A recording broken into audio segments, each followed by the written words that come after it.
The Spin-off Podcast Network.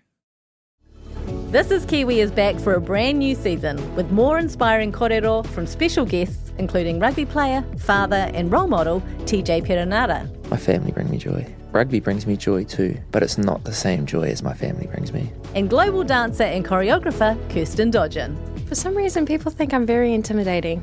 Listen to the new season of This is Kiwi, brought to you by the Spin-off Podcast Network in collaboration with KiwiBank. Available now wherever you get your podcasts.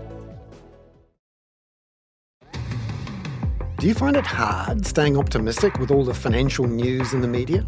I'm Bernard Hickey, and on my podcast, When the Facts Change, I'm here to help you navigate the ever-changing landscape of economics in Aotearoa. So join the conversation every Friday on When the Facts Change, brought to you by the Spin-off Podcast Network in partnership with KiwiBank.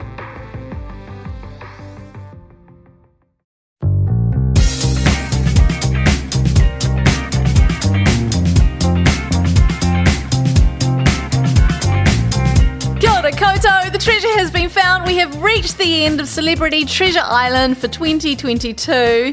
Alex Casey, how are you feeling? Oh my God, I'm exhausted. Having just watched that finale, I'm sweating. So tired. I know, what a journey it's been for you and I. It's been really hard for us, I think. It's been so hard for us, and I don't think anyone really appreciates it unless they've been in our position, you know? My name's Janie. This is The Real Pod. It's your reality TV and pop culture in Aotearoa podcast. But right now, it's about one thing and one thing only, $100,000 going to Jessie Chook's charity. Well done, Jessie Chook. He's in the studio. Welcome to the studio. As Siobhan likes to say, Jessie Chook. Yeah. Jessie that's the my name liar. now. I've realised that. We've got Dame Susan now, and I'm just going to be Jessie Chook, and I've realised that. And I'm okay with that. So you've just flown in from the beach. Yes. Still looking a bit covered in sand. Huge trail of sand all through the office. Quite Quite have to vacuum rude. that up. Yes. To be fair. It's going to be coming out of places for a long time. Hey, no, honestly, such a massive win, a massive game for you overall. You played it like an absolute pro. This is kind of like if Lance Savali had played the way he played last year, but then actually won. You know? You played the game. It's kind of worrying sometimes watching it back on just how good my line was sometimes. It's like, oh no, like, yeah, awesome, but also like, what a dick. Do you ever worry that, we talk about this on the podcast sometimes, if you ever find yourself in front of a jury, like say you've been accused of a crime you didn't commit and you're like lying, everyone thinks you're lying and they're like, look at his grin, Your Honour. I'm done for, yeah, absolutely done for. But yeah, I loved it. Like it was a weird game. The whole thing was just a great social experiment. We had an amazing cast. Like everyone on that show was just brilliant. And it probably wasn't until halfway through, like I was just having fun for that first half, like really just enjoying myself, like on the beach playing stupid games, meeting people that were a lot more famous than me, and then kind of thrust into it. The game got flipped on its head for me halfway through, and it was the like, monolith. This is my life now, and yeah, and I gotta live it. But yeah, it was great. I want to read something. So I was lucky enough to meet you right before you went into the game. I thought you were going to be on the show. Well, I do remember I did have to stand in for the photographer, for like the people doing the proper publicity shots. And I remember when the celebrities started alighting the bus, you got off and waved at me cheerily. I was like, could be. I said to Guy, I was like, who's that? He's like, oh, no. She's not a celebrity. She's catering at best. You're a star in my eyes, Alex. And that was my one burning question was, did you think Alex was a celebrity? Because we talked about that way back at the very beginning of recapping this season. So you've answered that question and the answer is yes. But Alex, sorry, I rudely interrupted. No, that's I've got all right. so many questions. But Alex, you're about to say something? I just have a quote from you that I want to read to you. I asked you what you were the most nervous about going into the game, and you said, I don't think I'm a massively cunning person. I like to think I'm fairly friendly with most people. Everyone seems so lovely. So that's what I'm the most nervous about. Upsetting someone or having to make a decision and work behind someone's back. I think I will really struggle to do that. Jesse, you've come a long way since then, I have to say. A for effort. Yeah, got there in the end, but it's going to take me a few years to get over the trauma of doing that.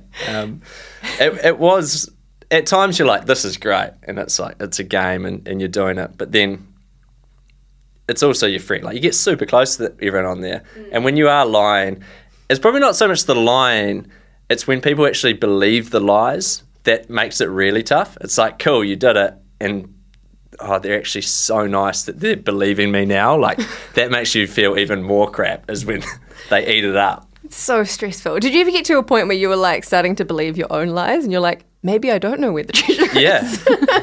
I was so deep in some stuff, I don't know which way was up. Like, literally, what is going on? And I remember telling the initial lies, and it was as bad as it looked on there. It was just coming out, and then I'd go down like one little, and someone would kind of say something, and you go, yeah, that's what I'm talking about. And then Chris sat me down and was like, you need to sort your shit out, man. Like, you're frazzled. There was quite a manic energy, particularly as we got towards the pointy end of the game.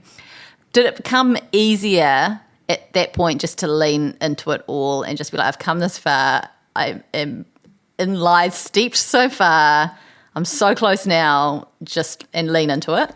I think that moment for me came once Ron was gone.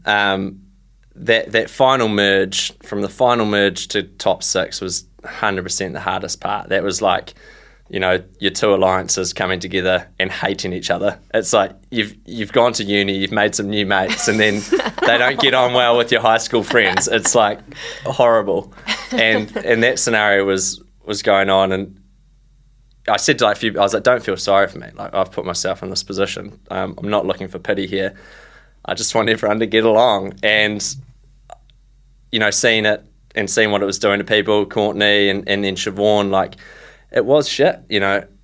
These people thought that you had their back. And even though I did, I knew that they felt like I'd betrayed them. And that was probably the hardest part. So that was like still like trying to make people happy and trying to reconcile things. And then Ron went, and I was on my own. I knew everyone was out to get me, and they were telling me, the vibe was pretty clear that it was everyone against me at that point. And I was like, well, there's no schmoozing going to get my way back into any of this. Like, it's lone wolf time, and I backed myself to do it. Yeah. You had, there was, we've talked a lot about the lying, but actually there was so much honesty as well this season, where you were talking so openly about which alliances you were all in, telling people, hey, I'm going to put you up for elimination. Not necessarily you specifically, but through the whole game, I found that the whole cast seemingly quite open about some of their devious moves. Yeah,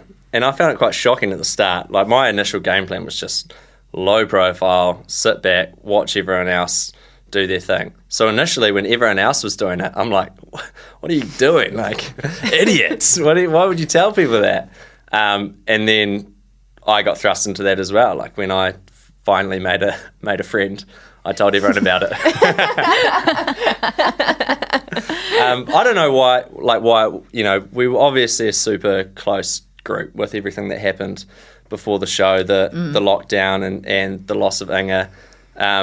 You have a tragedy like that, and everyone just comes together. It doesn't matter how long you've known each other. When you've got something shared like that, the whole game was different from that point going forward. And I think a lot of what we saw, not just like the honesty and the openness, but also the sacrificial side of things. I think just in general, people looked at the show a little bit more than just a game. We talked about it being a game, but I think the door was very much open into the world, that it wasn't just this little isolated bubble. It was like, we're in this game, but let's talk about things from the outside world. Let's kind of be human in here. So I think that's where it came from. Was it also quite hard because it was Omicron craziness like back then? We forget, but to leave your life at a time like that when we didn't know there were thousands of cases a day, it was very stressful. Did that kind of make it feel a bit more, I don't know, poignant to be out there together as well? It was really weird. Like we were literally in the height of it, like leaving, and it was like things are going to get way worse before they get better.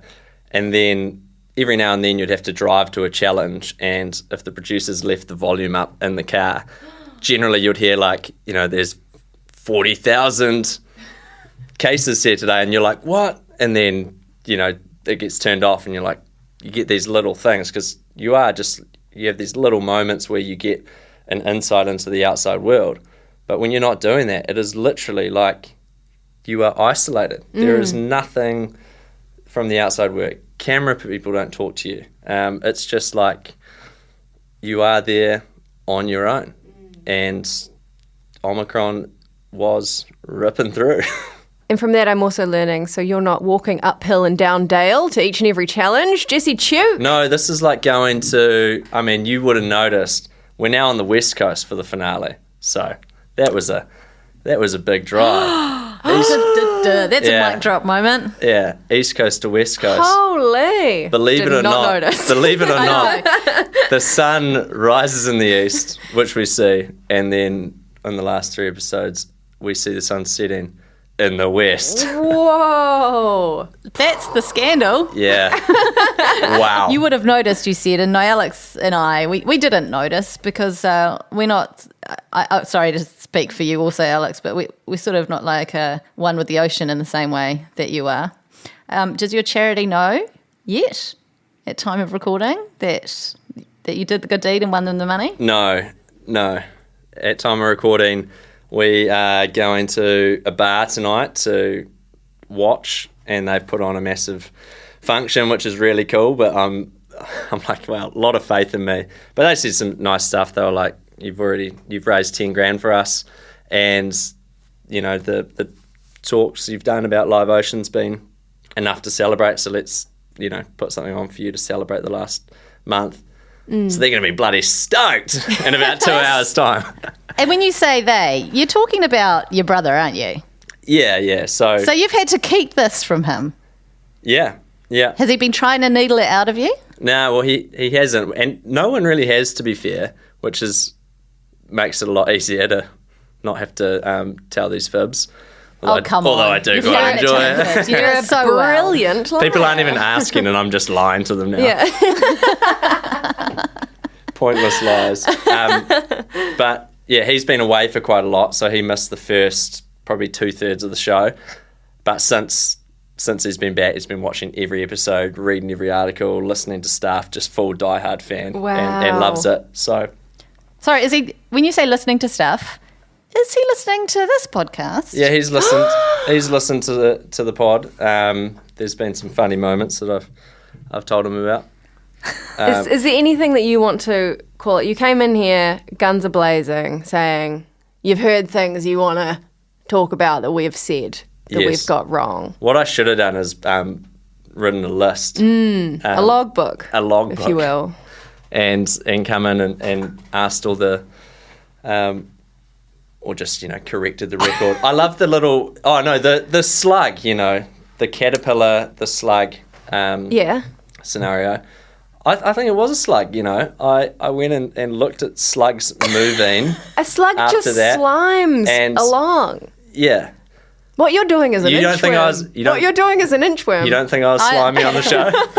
You definitely were creating like an inverted U shape a little bit, Does a slug do that? This is the important stuff that we need to clear up. I think the sliminess that I was feeling at that point in time in the show probably gave me a bit more slug nature. Yeah. I agree to disagree on that. Okay, we still maintain. It's a metaphor. It's just it's getting very tense now. Anything else? Anything else that we just got quite wrong? Can't imagine. No. To be fair, you guys surprised me with some of the analysis, both in a good and bad way. But, Like that? Yeah.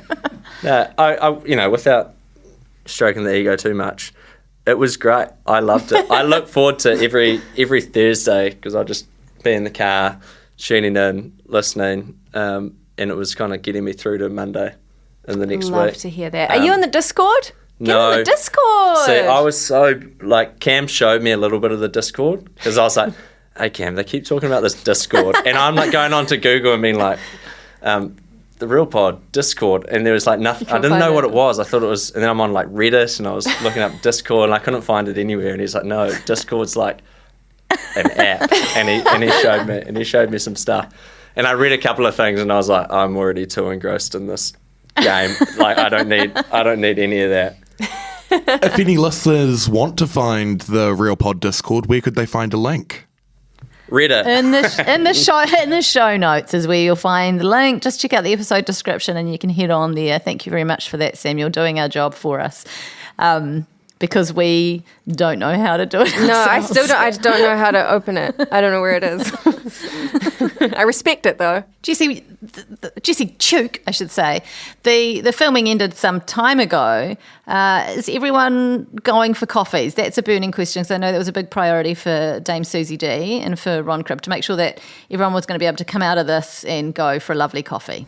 Yeah, I had coffee with Susan last week in Tauranga, which was lovely.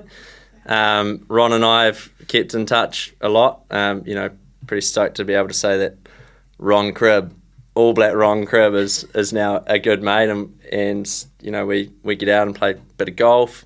Old Schmitty, bit of Schmitty comes along as well. Guy Montgomery, we got a bit of a golf crew going on, so that's really nice. And I keep in touch with everyone, especially with the bowling. Everyone, even people that couldn't make it because they were filming or were away overseas, everyone touched base and wanted to be involved, which I think was really cool. Did Mike King get involved? Mike King didn't get involved physically, but he was involved and was very helpful in, these events. You think it's going to be easy to put on, and I take my hat off to anyone that organises a charity event because it is difficult, just a very difficult event, and he was really helpful. And he knew we couldn't be there, so he was offering his, support to, if we needed to do a, text setup page or just connecting us with, radio stations and things. And obviously Bryce Casey from The Rock had kind of had that connection with Mike there, and they've done the bowling before, so that's kind of how that all came about. So. Yes. Great. Glad to hear it. Was involved. Happy families. Yeah. I have a question about Ron Cribb out on the green. Yes. Does he just drdestroy the turf? What does it look like? I will show you a video of him swinging at a ball. Does everyone just scatter? Yeah. Imagine how horrified we all were when he was running at us like the juggernaut down the slip and slide, or just powering through the water. It's all of that combined, but he's got a weapon in his hand now. And he just he does not hold back. Does not hold back. It's good to have a friend that you're scared of, Yeah, always. He wrote us a lovely little DM actually after I came and visited you guys, like a complete no mates loser stalker at the bowling alley, and he wrote us a lovely little DM, and now I feel like I can say Ron Cribb also great pal of mine. So thank you, Jesse. Speaking of that though, we've been chatting a little bit on the DMs, and this happened last year with Chris Parker, right? Because Chris Parker even came in and co-hosted a recap, one of our episodes on the season that he was on. And when he came in after he'd won, I was like, you gave nothing away in the DMs and in our chat. Nothing at all. And Jesse Chook, you also gave nothing away when we've been chatting. So well done. Still can lie. Thanks. It feels so good. You've done just such an amazing job. I'm going to get you a certificate, most improved liar. So what happens now? Now that you are the most famous Chook boy at the moment. Might not have always been that way, but right now it's your time. How are you going to celebrate when the news hits everywhere? Yeah, we're heading, like I said, heading the bar tonight, so I think we'll celebrate for sure in a couple of hours. And honestly, I'm, like I said earlier, excited because you haven't lived that winning moment yet. I mean, I had that really awesome, special moment with Elvis and Courtney, and I love them to bits, and was so stoked to have the two of them there with me in that moment. But you have it, and then it's like, cool, you're straight back on a plane, and then you're gone next day back into real life, keeping the secret. So it's a really weird thing that you can't. Most of the time you go through life, and it might be at work or it might be something random during the day. You celebrate successes, you tell your friends, you tell your family, and you're like, oh, cool, let's go for a beer and celebrate. I haven't had that yet, so I haven't had the chance to actually be like, fuck yeah. You beauty. So I'm excited to share that moment with my friends and family. Because I know they're going to be stoked. It's funny, like I had a massive sense of relief when I uncovered the treasure. Just like, cool, it's here. They haven't moved it on me. Great. But I didn't really have that celebration moment. So now to kind of actually sit back and be like, cool, I've done it. I've got $100,000 for a charity that means so much to me in Live Ocean. I do feel really proud, and I am just absolutely stoked with it. Like, it's the whole reason why I went so hard in this game. Like, I'm a super competitive person, and I flipped a switch in there and just went so competitive. And I'll put a charity card in there. Like, yeah, I did it for charity, but like also there was everyone, me particularly. I was like, I want to win this thing. Like, bloody. I don't think just you particularly. We have to make mention of Courtney Louise, because out of everyone, she was probably, as it came across on the show, the other person who was equally hungry for that win, for her charity, but also for Courtney Louise, and also to beat you. And for women. And to beat you. Mostly to beat you. And to beat you. Yeah. Fair enough, too. I think, especially towards the back end of the show when, she figures me out.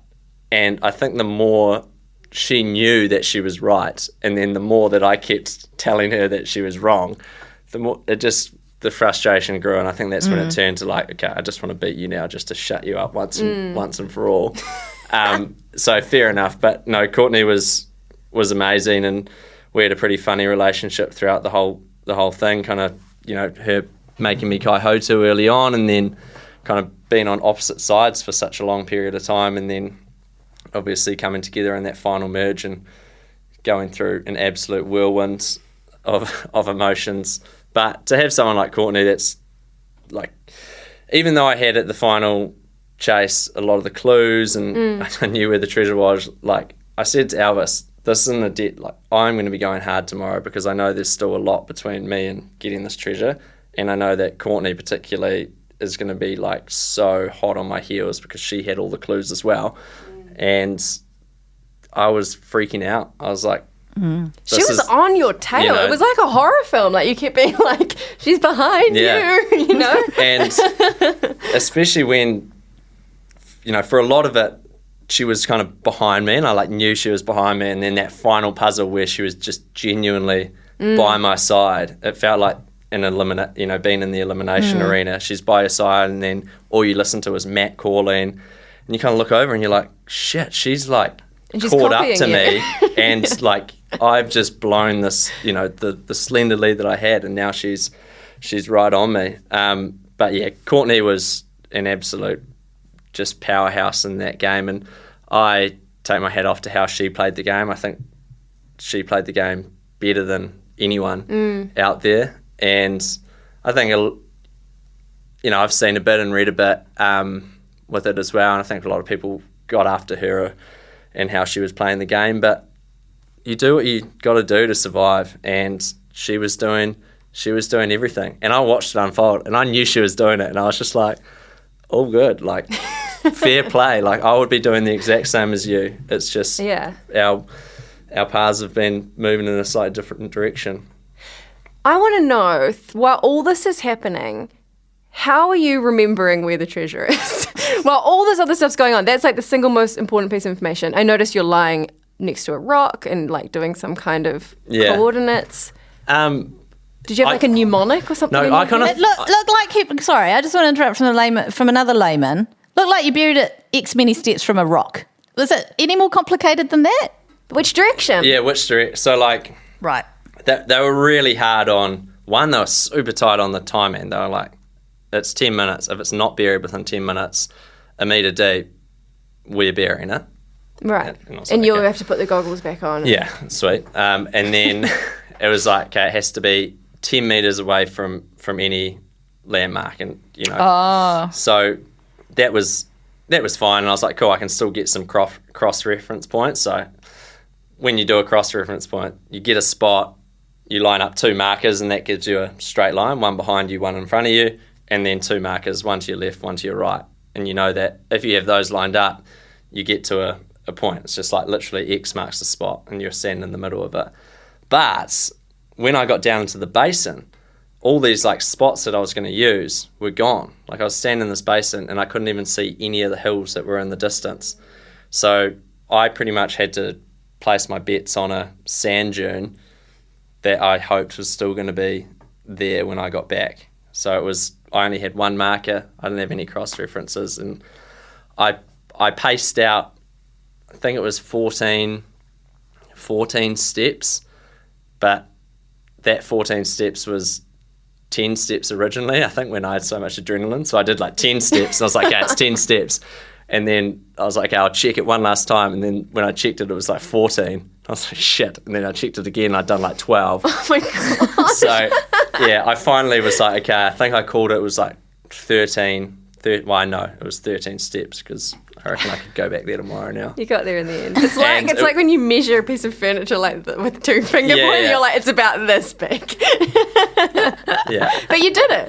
Yeah, so lined it up, and I had this little rock. There were the 2 rocks on the ground, just in the middle of the sand dune, and I had 1 rock as my kind of sight line, and then I took the other rock, and I've still got that rock. I was quite happy with it.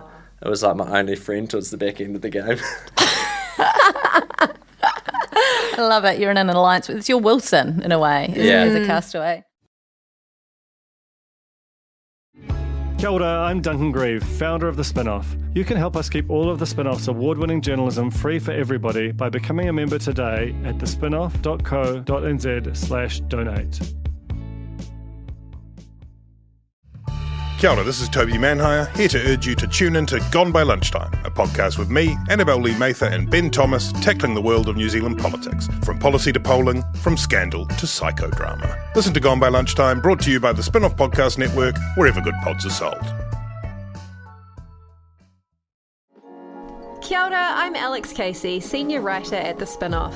We wouldn't exist without the ongoing support of our generous members. If you're able to, you can make a donation at thespinoff.co.nz/donate.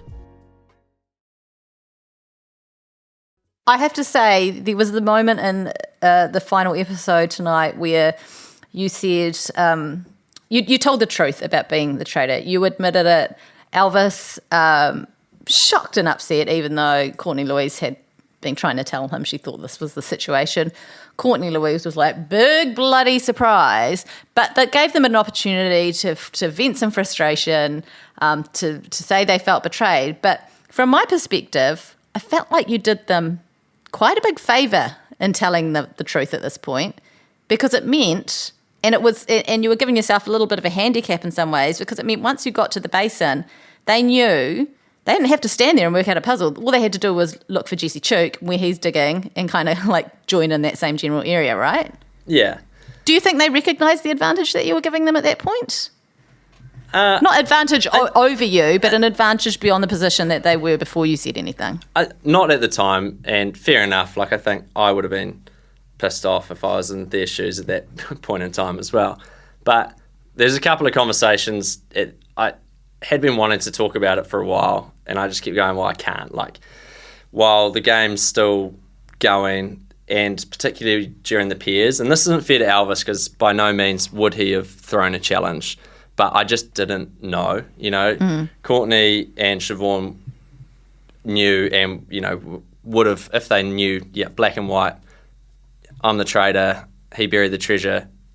Elvis could have gone, okay, I'm going to throw the challenge, hedge my bets on beating them in a head-to-head face-off, and then go to the top 3 with Siobhan and Court, and then all be on a bit of an even playing field. So I just didn't want to get to that scenario, which is why I kind of kept lying. And there was a conversation, though, the day before. Like, Courtney had worked it out, and then she actually we kind of laughed about it, and we had that joking moment where she's like, you are the tray, and I kept denying it. But then afterwards, she was actually quite, like, doubting herself. Like, I think I'm actually losing it in this game. Right. Like, I've gone, like, crazy. And that was really hard to see, you know, someone I consider a close friend now actually being like, shit, I've lost it. And then Elvis as well was like, can you just, like, am I wasting my time tomorrow, you know? If you've got this massive advantage, am I just going to look like an idiot if I'm just, you know, not even in with a chance? So there's a couple of things at play there. One, I did want to tell them. And two, I was kind of like, you know what, like, we've got this far. I think I owe it to them as the other two finalists to not know all that I know. And even if I tried to tell it to someone, I couldn't have explained it. But at least tell them that if I'm really struggling and they come and, you know, 13 paces from it's the rock. you know, it would have been absolute mumbo jumbo. Yeah, so I don't know. I just felt like I needed to tell them and wanted to tell them. And, you know, I knew I had to tell them that morning, because if I told them the day before, I don't reckon I would have woken up. There was some very violent chat going on in those last few episodes, like screwdrivers in the back. Yeah, because when we got to that, there were so many pillows. Like, I was like, okay, there are too many throws around here to sleep safely tonight. I love it. We love And it that. is, you're out there a long time. From what I've heard from other contestants from the seasons past is that, like, a day can feel like a week when you're out there, like, and you're separated from all the chaos of Omicron that's going on, and you kind of are in this weird suspended reality. Is there, I feel like I know the answer to this already, but if someone hasn't been in this situation, they can't truly understand how real and important it feels when you're in it, right? Especially towards this back end. Yeah, and I know you guys have talked about this a bit on the show. Like, you know, we're seeing everything now, watching it back. We're seeing all the conversations that are getting put together. And it's very easy to be like, how did you not know that that was going on? And sometimes, like, even I'm like, how do they not know? It's so plain, you know, so obvious. But it does feel like a long time. And it is a long time that you're out there. And some days are great. Some days fly by and feel like, okay, I could do this. This is actually like a holiday. It's a fun, extended adult school camp and I don't want to go home. And then other days you're like, okay, I'm at the end of my tether here. I'll go home. And I think a lot of people went through that where they were happy to go home. And you need to do everything you can to just switch back into game mode and be like, nah, screw that. I'm staying here. But also, like, you're staying in the most amazing location. We had some pretty crap weather, but I definitely felt like I had a slight advantage in that sense that the wind doesn't really concern me. If it's raining, it's all good. Someone like Ron as well, I think, was like, this is sweet. Dylan was the same. He does a lot of hunting. So there were people that kind of really enjoyed those harsh conditions. So I definitely felt there was an advantage there of not being like totally like, this is the worst thing that I've ever done in my life. Like, it has been raining for 5 days straight. Everything is wet. Get me out of here. It was raining again. Cool. And you're also plastered in zinc from head to toe the entire time. You noticed that, did you? Sometimes it popped up sometimes. Yeah. What was all that about? Was that like, because no one else really, I noticed Dame Sue's dabbled occasionally. Yeah, but you were the only one to just be like full zinc face all the time, which I respect. And broke out, I think, because of it. I don't want to say, she was like, I think I've got something, and she was like, I don't know what it is. And I was awkwardly in the background like, I think I know exactly what it is. You gave Dame Susan Devoy the hives? Nah, well, she was so like, just zinc on only the nose and the, you know, and the cheeks, and that was exactly where the breakout happened. And I was like, oh, I hope it wasn't the zinc. Well, but we were sharing the zinc, and I didn't get it. She did say she thinks she's allergic to liars. So it wasn't. So she wasn't far off. Yeah. Regardless, it all leads back to Jessie Chook, doesn't it? at the end of the day. Oh, New Zealand's sun's terrible, for one. And it was super sunny. And there's nothing worse than sunburnt lips and a sunburnt peeling nose. It was clever. Yeah. You did get that scene when Dame Susan had broken out in hives where I actually thought you were going to die laughing. I've never seen anyone in pain like that from laughter. There's a few times on the show where I giggled a lot more than I had in a very long time. Like since you're a teenager and you're sitting with, a friend at the dinner table and you've been told not to laugh and you just can't stop laughing. That was one of those moments, and like Shim and I were both in hysterics, and I was sore the next day because I think I like did something to my rib cage from laughing so much. And then so there's that one, and then Siobhan and I, when we got to the luxury night getaway and saw the absolute shithole of a camper van, and we just lost it, and we were honestly just in hysterics. And then everywhere we turned, there was just something more like awkwardly romantic. It was just like, all right, I think that's it. And then you just turn again, you just see like flowers or something there, and you're like, what? And then the fairy lights, and then it just like kept going. Hey, Jessie, what was, in your opinion, the most amazing food reward? Either one that you won or one that you wish you'd won? Simple one, hangi, 100%. Hangi with Ngāti Kuri was equal parts amazing for the food. Like that hangi was just off the hook good. And there was so much of it. Probably the best part of that was all the snapper they gave us to take back to our kāinga as well, and then cook up for the next 2 days. Did you get any of the crayfish, or did Susan eat all of it? So Susan and I were the only ones that liked the crayfish, so I got back and she somehow saved me like a slither. And I was like, wow, you guys devoured this, and everyone just looked at Susan. Who's green in the face. Yeah, just like laying back, just eating the whole pack house cray. But yeah, that Ngāti Kuri was, that reward, the hangi, was awesome. And just to hear them speaking about Live Ocean was really special. And again, that came at a time where I was like, shit, I'm up against it here. Like Cam just sat me out. I knew I was going up for elimination that night. And that gave me a bit more of a boost to be like, this is, we're here for a game, but this is why I'm here. Like these people have been firsthand affected by and inspired by, Live Ocean. I can dig it in for one more day. And some beautiful hangi helped that. Can we talk about, you haven't watched the final episode yet, have you? No. You're waiting to watch it tonight. Yes. But one thing's for sure, that spade broke. Yeah. Right? Yeah. You didn't get the doof moment of the spade on the top of the box. Yeah. Is that sad? No, Or did you like... Yeah, I felt it, and then that's when it went. Okay. Otherwise, I would have been I feel like it's it. just symbolic of your fight. Yeah. Till the end. That spade broke the second you picked it up, by the looks of things. Yeah, I honestly don't know what happened at that point. Like, is this a stitch up? Yeah, it was mental. And if that broke, one scoop earlier, it would have been a whole different game. Were you and worried? My fingernails would probably be still sore. Because you had Courtney coming round the mountain, quite literally. Yeah. Obviously, the show's edited. We don't see it exactly in real time.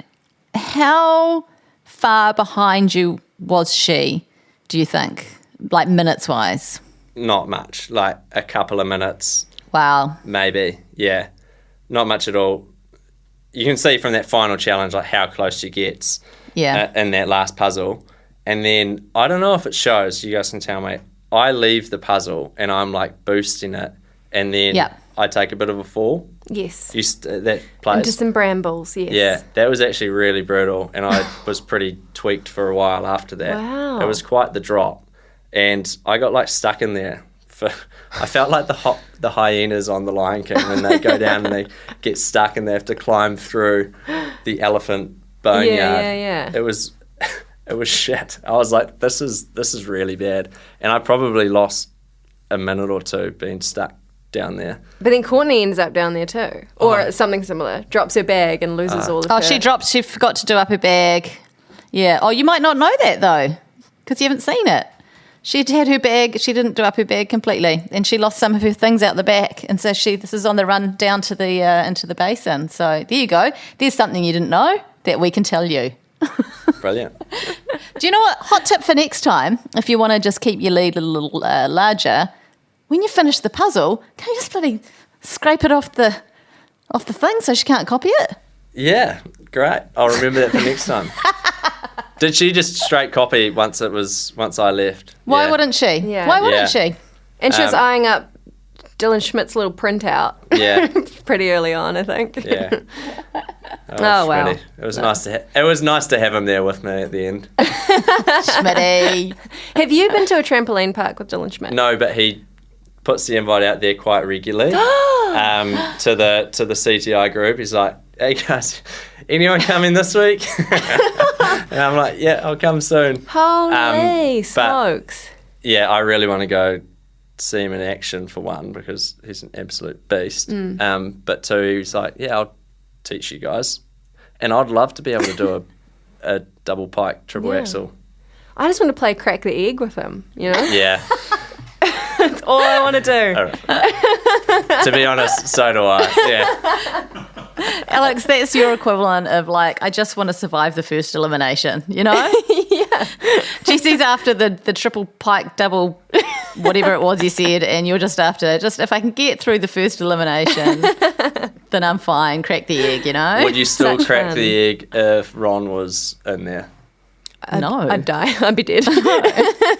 We'd disintegrate the egg. Yes, disintegrate. Absolute omelette. Well, if that invitation ever extends, to you again, outwards. and you've got Yeah, some yeah. mates here at the Real Pod, who I'm sure do would it. love to come. Yeah. We'd love to have a little bounce on the tramp with Schmitty. Love it. Jane will turn up. Oh, yeah. For sure. For sure. Didn't invite her, but there she is anyway, you know? Thanks, Jessie. Oh, look, no, you are more than welcome to put the boot in as many times as you like, because I know that we have certainly said some things over the last however many weeks we've been recapping the show. But I just want to reassure you, as critical analysts and, dare I say, experts on Celebrity Treasure Island, we've watched a lot of minutes of this show. And your concerns, I think, about how you're going to come across or, that kind of thing, I think are completely unfounded, because what great gameplay from someone who really appreciates the gameplay. I think you've nailed that fine balance between playing the game and making really good television and a really good competition, but also not being a total dick, So Just a little bit. I mean, the necessary amount of dick Yeah. just to get Yeah. through. Clip that. We'll use that on a different podcast. I've always Please only don't just take that had out of context. Necessary amount of dick. Jesse Duke only has the necessary amount of dick. And on that note, any further questions, Alex? No, thank you. I do appreciate that, and it probably comes back to what Alex was saying earlier about my worries going into the show about not wanting to be cunning and not wanting to, just not wanting to be a dick, not wanting to play the game in a way that upset people or hurt people, and it was bloody hard at times given the position that I was in. And I think at the time when you're living it is way better because you're way more contented with what you're doing and you know why you're doing it. When you're watching it back, you're seeing the full picture and you're seeing the effect it has on everyone, not in real time, not in the context that you were feeling at that stage. So I think I looked on it more so looking at how it was affecting other people and being like, wow, they were really upset by me doing that, or shit, they really trusted me and they shouldn't have. It was more those things that you're watching these people that you call mates that were either upset or kind of had their trust in you when they maybe shouldn't. That stuff was really, really hard. But you got to put yourself back to when you're there and go, well, at that time I was really annoyed at you. That's why I did it. And you had this major blessing / curse of being the traitor, which if you'd just come back and told everyone exactly what had happened, That might have been like the nice guy thing to do, but it also would have, not only would it have shafted your own game, it kind of would have shafted the narrative of the show. So you've got that pressure of, well, of like, I've got to make a good telly show here, you know? There's this big twist and it's not going to be such a great twist if I come back and just share it with everyone. Yeah, I didn't know what would happen if I did. And I also didn't know what was going to happen if I didn't tell anyone anything. So it was like, what do I say here? And then you know what I said, absolute garbage. Harry Potter. Just like Harry Potter. I do love that the first movie. What did you think was in the monolith? In those moments where you're creaking that stone open, did you think it was going to be a naked Casey Frank? No, but I did like that that option. I thought that was I did wonder if it was going to be a cast member thrust back into the island, or like the opportunity to bring someone back in. I wondered if it was that. I did think it was going to be around as well. Thought it was going to be around the final. You know, they called it the Navigator. I was like, okay, surely they're going to give me some coordinates or just a set of clues to work out. And they said a few things like tomorrow's going to really test you. Like you're going to have to really think and things. So I kind of thought I was going to be given an opportunity. Like we're not giving you anything, but we're giving you the opportunity to do some puzzles, do some challenges, and if you succeed through those, we'll give you a massive hint or we'll give you a thing. So I kind of thought there was going to be challenges involved. It was not nearly that fun. I just got dragged around in a blindfold. So, It all worked out okay, though. yeah, and that was legit. That was like proper. Wow. They had me in a blindfold for, I reckon in that day, 6 to 7 hours. Wow. Like that was full noise, and it was a long day. Like Brie and Because I were you were- on a different coast at this point? because we went back, Oh my- so we went way up, and I got like a little bit of a drive where I could look out the window, and then it was like, okay, blindfold on from here. And we're still like an hour away. Oh, wow. Yeah. I didn't think I'd like Didn't that. work. Oh, amazing. What a journey. Like, honestly, looked really, really fucking hard from go to woe, and you nailed it. Like, you were, I wouldn't say it was a one-horse race, but there were times where it looked like that, but you were the guy to beat, you know, and no one could touch you, mate. You did it. Well done. Congratulations. Thank you. Honestly, just so stoked. It's such a huge win for Live Ocean too. I'm sure they're going to be super stoked and just so proud of all the work that you've done for them. They better be. I would hope so. I hope you get a good Christmas present from Blair this year. No, it is really cool. I actually asked them, I was kind of like, this is going back a while. I'm doing this for you guys, and, you know, what's the narrative? If people ask me, like, you know, if you do win, where will the money go? And this is going to be like 6 months. They're like, well, if you did win $100,000, that's not chump change. Like that doesn't just go to a project that we're already doing. That's money that's like we can invest in a whole new project. Like we can make someone that just has an idea, we can turn that idea into a reality.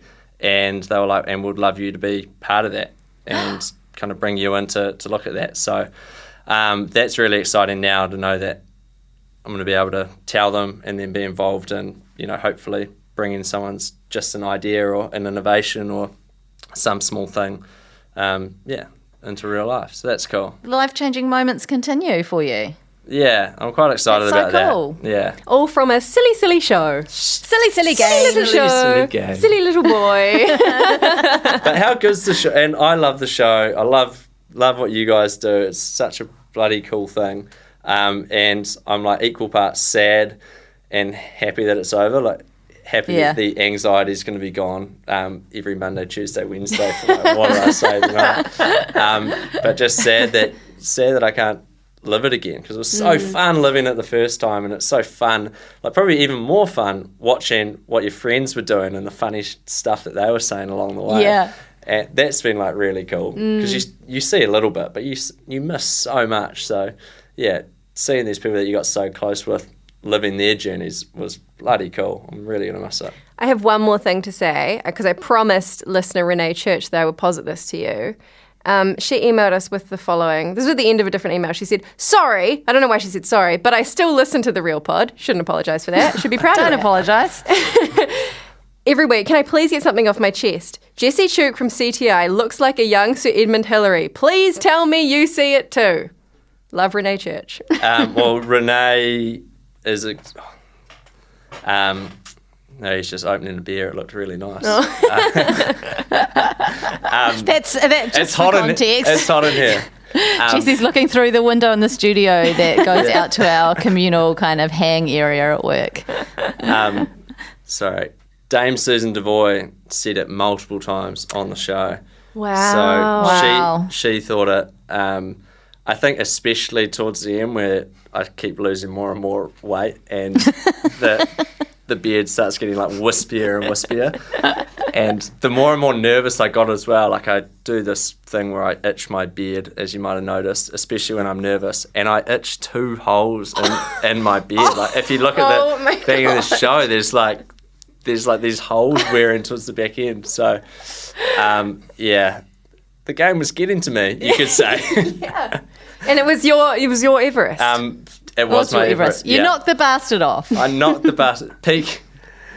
Sneak peek. Sneak peek. It all comes back. Full circle Oh my moment. goodness. Wow. Hey, you mentioned that you're kind of sad it's over. We are devastated that it's over. We've got nothing else to look forward to at this point because there's no shows we can dig into the same way for the rest of the year. Hey, Alex. Unfortunately, If Boy Island just doesn't hit the same.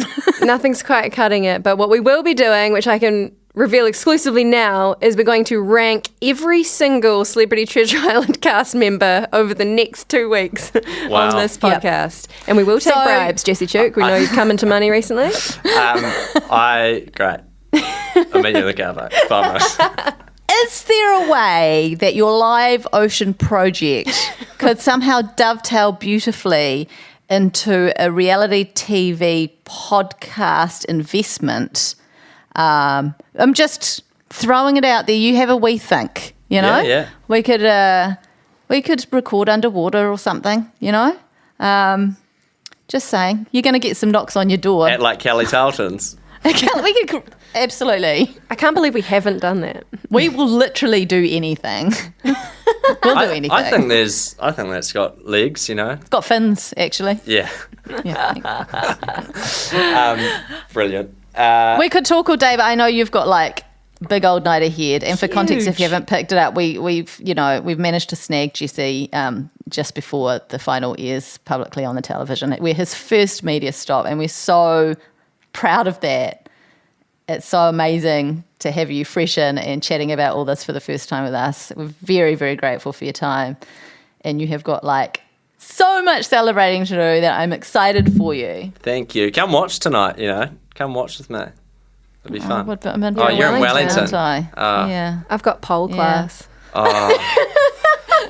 I heard about that. See, that was probably the one thing that I was like, this polka, and it was like, it's on the Discord, and that's like, I was like, I really want to see this. That's exclusive Discord only content. You might just have to But show thank me. you for the invite. This is another bonus for you. As the winner, you get to come into the studio and Alex can show you the video on her very own phone I'll show you. outside of the Discord. And Great. it's your bonus prize. I'll show you on the car park.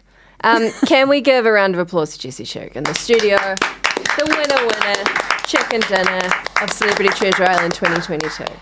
What an Love honour. your work, mate. You did so well. Congratulations. Thanks, guys. Really appreciate it. And keep listening, even though we won't talk about you probably as much.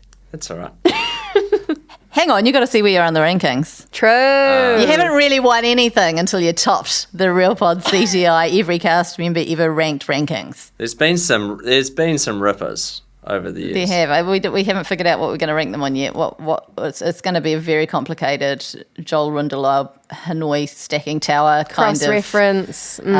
equation. But we'll do it. If anyone can do it, we can do it. And have you decided, is that the only rankings you're going to do for Treasure Island? Shh.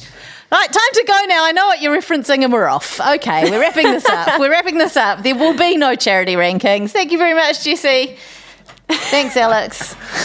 Thank you, Thanks, Jane. Samuel. Thanks, Tia. Thanks, here. guys. Thanks, Jessie Chook. Bye. Love Thanks, your work. Jessie. Amazing.